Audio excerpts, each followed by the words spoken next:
I'm going to talk about the report that we did with regard to the Google Play Store. And again, we're focusing on apps for kids. So this analysis was done by Pixalate's data science team, and it covers the first half of 2021, so January through June. And as Calvin mentioned, the full report is available on Pixalate's website.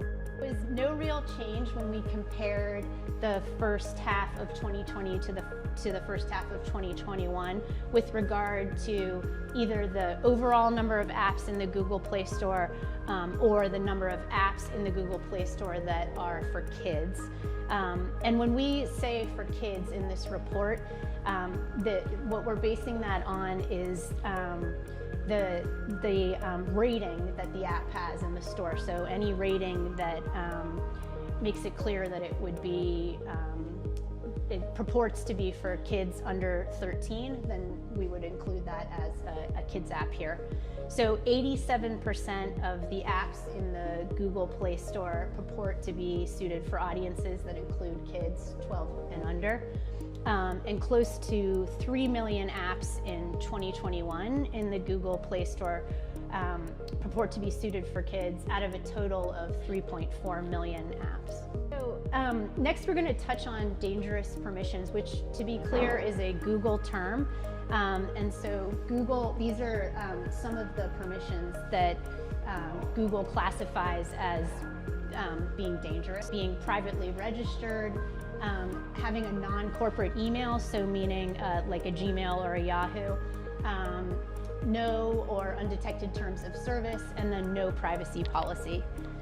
The report found that Google Play Store apps for kids are more likely to have at least one dangerous permission than the apps that are for, I'm going to call them general audience apps.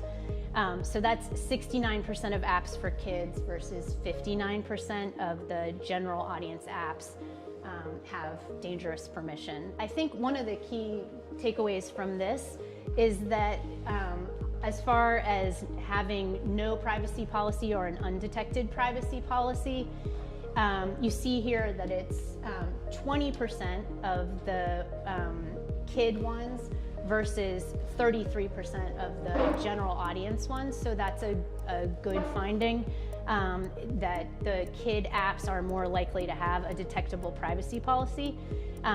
I would like to think that perhaps this is because of COPPA. I think the FTC has had a number of high-profile, big-dollar COPPA settlements. Most significantly was the Google YouTube settlement, and that was for $170 million. We also had a settlement with TikTok for $5.7 million.